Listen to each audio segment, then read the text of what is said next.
13 елның декабрендә Рауил абый журналдан инде мөхәррирлек вазифасына китәм дигәч, миңа тәкъдим ясадылар. Бик әйбәт истәлекләр белән яшим мин. Менә шушы 4 ел дәвамында чын мәгънәсендә безнең әдәби процесс, әдәби бар шул журналларда икәнен ныклап төшендем.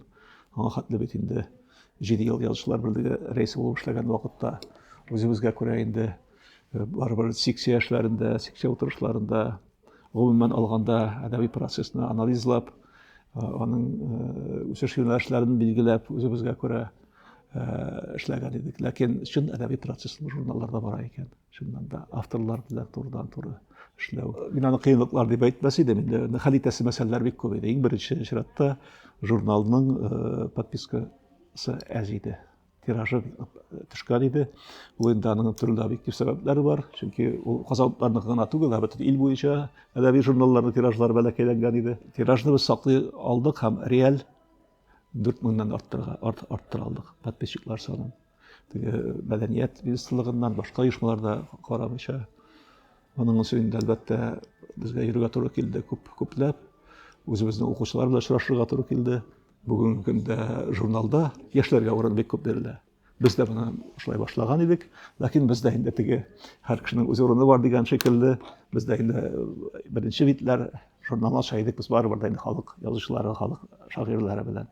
Менә хәзер ачалар инде яшьләр белән. Бик күңелле, мин рәхәтләнеп укыйм.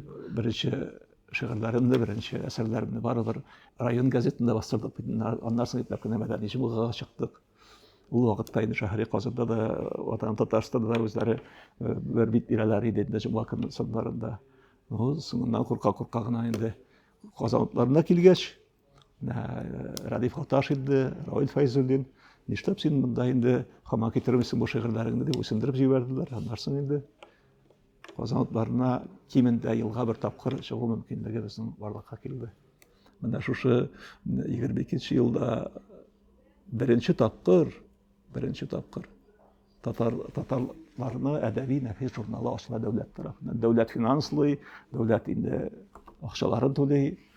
Аннан соң 3 тапкыр бит имлә үзгәрткән. Шунда да ул үзебезнең татар телебезне, ана телебезне әдәбиләштереп, бүгенге хәлгә килеп җиттергән. Репрессияләргә эләккән, ләкин исән-сау журналыбыз. Бер генә санданың тукталмаган, сугыш вакытында да, репрессияләрдә тукталмаган. Шушындый зур безнең улы хәзинәбез бар. Казанлыларына багышлап ничәмә җырлар язылган Казанлылары. Хәзер инде аның исемен дә үзгәртергә кирәкми, төсен дә үзгәртергә кирәкми, ләкин эшен үзгәртергә кирәк. Эшен үзгәртергә кирәк. Эшендә нәме әйткәнчә, ул ипләп кенә шулай үзенең рәвешен үзгәртә башлады. Ләкин традициясе кала.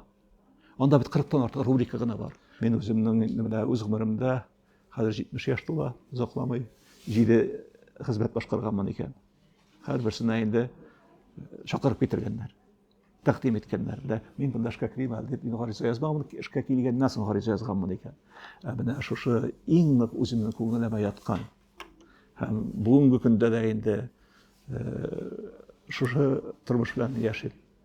Казанлылар журналы белән тормышында иң бәхетле чор. Шуңа күрә инде менә бу монда рәхәтләнеп киләм, үземә кайткан шикелле. Мен дә редакция советы әгъзасы булып калдым барыбер да.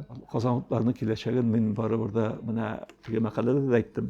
Үз хәлеңне белү өчен читләргә еракка китеп кара дип язган бит инде ни. Беләр Сагламов. Ул теге үз хәлеңне белү өчен теге Америкага барып кара, Франциягә барып караганда түгел. Еракка китеп кара, ерак үткәнеңә барып кара. Ерак үткәндә Кылгалиләрдән башлап, Мөхәммәд Ярлылардан башлап, башка үзебезнең шәрык әдәбиятыннан нигезләп кара бүгенге көндә син әдәбиятын инде. Халыкның үз билде, үз аңа югалмаса, иҗатчы булачак. Иҗатчы булгач инде журналда була. Бүгенге көндә мин күреп торам, менә еракка китеп карасак, әле без өметсез түгел.